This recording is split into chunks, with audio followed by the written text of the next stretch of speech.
আমি সেই নদীর উম্মা, সেই নদীর উম্মাকে বেউস করে ফেলার পর বলছি ওদের মাফ করে দাও।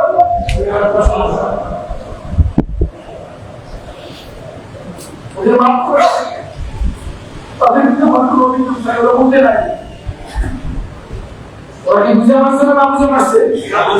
ওরা বুঝে পারছে, ওরা বুঝে পারছে। কিন্তু রাসূল সাল্লাল্লাহু আলাইহি ওয়াসাল্লাম আল্লাহকে বললেন আমরা বুঝে না, আমরা বুঝে পড়ি আর আমরা না বুঝে বলে বলি না বুঝে পড়ছি। আমরা বলতে পারি না, আমরা উদাহরণ দিতে পারি না, আমরা আমাদের এক মুসলিম ভাইয়ের প্রতি দয়া দেখাতে পারি না, এটা আমরা করতে পারি না ভাই।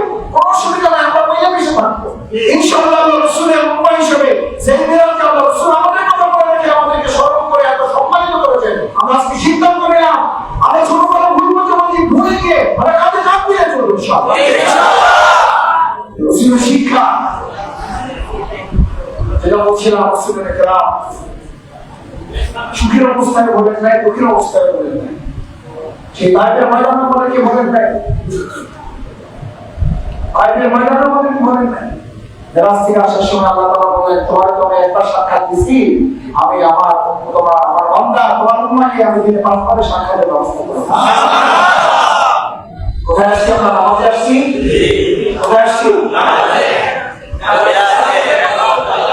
আল্লাহর সাথে শুধু সাক্ষাৎ না, তার সাথে সাক্ষাৎ এবং কথা বলতে।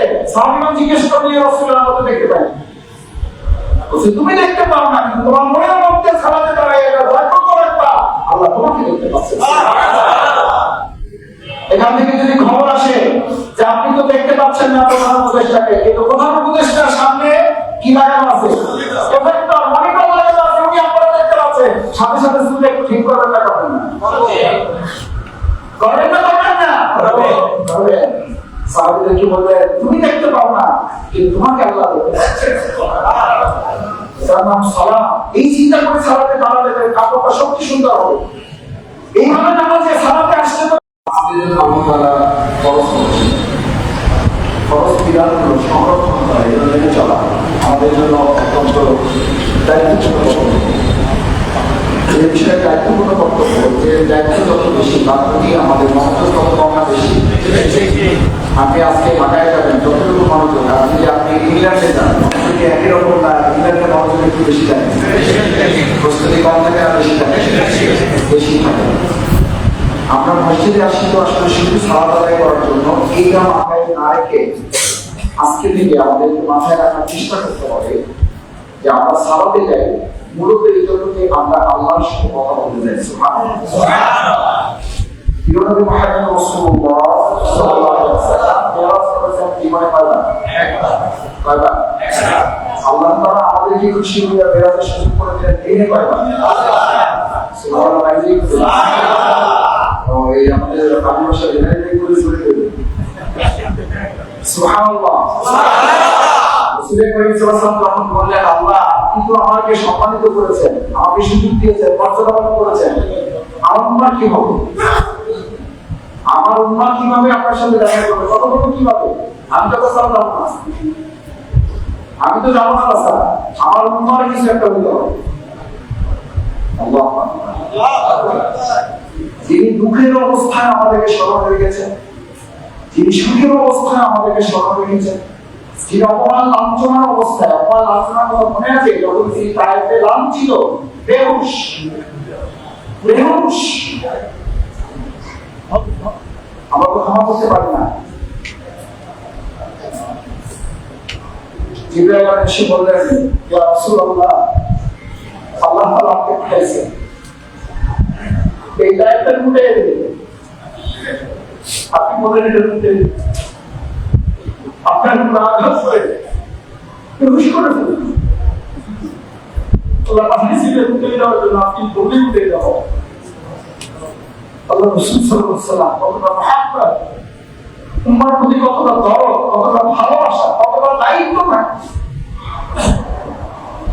কতটা অনুকম্পা থাকবে। যদি এগুলো বাড়ি ফেলেন তাহলে কতটা উচ্চারণ করবে, তাহলে এটা কে বলবে? আর আমরা কোথায় কোথায় একজনকে আঘাত করতেছি, কোথায় কোথায় বাঁচতেছি, কোথায় কোথায় একজনকে দেশ ছাড়া করে ফেলতেছি, কোথায় কোথায় এলাকা ছাড়া করে ফেলতেছি। আপনার সঙ্গে থাকেন, তার সঙ্গে চলে যান, পছন্দ হয়ে থাকবেন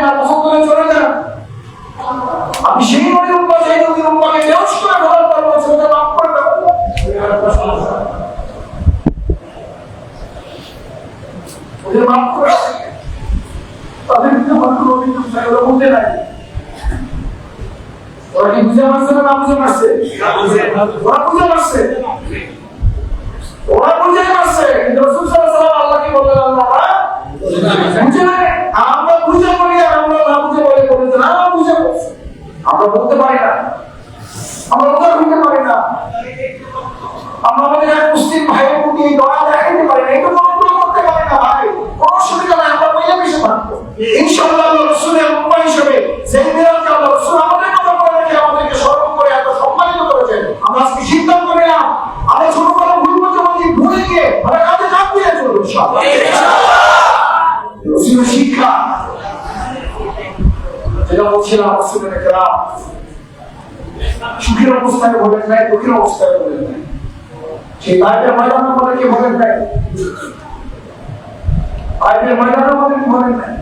মেরাজ থেকে আসার সময় আল্লাহ তাআলা বলেন, তোমার একটা সাক্ষাৎ দিছি, আমি আমার বান্দা তোমার উম্মাহকে আমি দিনে 5 বারে সাক্ষাতের ব্যবস্থা করব। কোথায় আসছি আমরা? নামাজে আসছি। কোথায় আসছি? আল্লাহর সাথে শুধু সাক্ষাৎ না, তার সাথে সাক্ষাৎ এবং কথা বলতে। সাহাবীগণ জিজ্ঞেস করলেন, ইয়া রাসূলুল্লাহ, আমরা তো দেখতে পাই। বলছে, তুমি দেখতে পাও না, কিন্তু তোমার মনের মধ্যে সালাতে দাঁড়ায় এটা লক্ষ্য করে রাখবা, আল্লাহ তোমাকে দেখতে পাচ্ছে। এখান থেকে যদি খবর আসে যে আপনি তো দেখতে পাচ্ছেন না প্রধান উপদেষ্টাকে, কিন্তু প্রধান উপদেষ্টার সামনে কি লাগানো আছে? প্রজেক্টর, মনিটর লাগানো আছে, উনি আপনারা দেখতে পাচ্ছেন, সাথে সাথে চুল একটু ঠিক করবেন না, করবেন না? করবেন না, করবেন না? করবেন।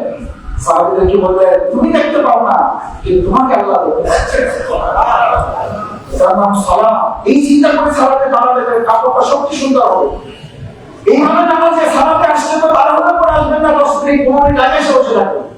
প্রধান উপদেষ্টার সাথে সাক্ষাতের ডাক পেয়েছে, 1 মিনিট হাতে সময় নিয়ে যাবেন? না, নেন। 5 মিনিট? না। 10 মিনিট? না। 1 দিন আগে বসে যাবেন। বলতে বলা যায় না কোন কারণে মিস হয়ে গেছে, 1 দিন আগে রাস্তায় খাই থাকে, রাস্তায় যানজট না থাকলেও 5 দিন আগে রওনা দেবো, লাগবে 1.5 মিনিট, 2 মিনিট হয়তো বসতে, বা 5 মিনিট হাতে সময় লাগবে 3 ঘন্টা। কোনোভাবে যেন মিস না হয়, সময় আগে আমি বলবো। আমার ছবিটা যেন ওখানে দুনিয়ার ক্যামেরা, এখানে আমার শাসিনের ক্যামেরা, আমার শাসিনের ক্যামেরা আপনার ছবিটা প্রথম সাথে আপনি কেন দেখাবেন না? কেন করে সে পিছনে কাটা? কেন দোকান থেকে বের হতে পারি না? কেন ব্যবসা থেকে আসতে পারি না? পারবো ইনশাআল্লাহ, আজকে দেবে। সালাত যদি করা যায়, সেই সালাতের জন্য আল্লাহ বলছেন, ইন্নাস সালাতা তানহা আনিল ফাহশাই ওয়াল মুনকার। এভাবে যখন আল্লাহকে হাজির নাজির জেনে কেউ নামাজ আদায় করে, ওই ব্যক্তির দ্বারা সমাজে কোনো অশ্লীল খারাপ কাজ হতে পারে না। এখন সালাত আছে, সেই এবং খারাপ কাজও আছে। কারণ কাকে সামনে রাখি নাই? আমার মনে বাহু। যখন তুমি সালাতে দাঁড়াও, তখন তুমি মনে করবে তোমার সামনে কে আছে? আল্লাহ।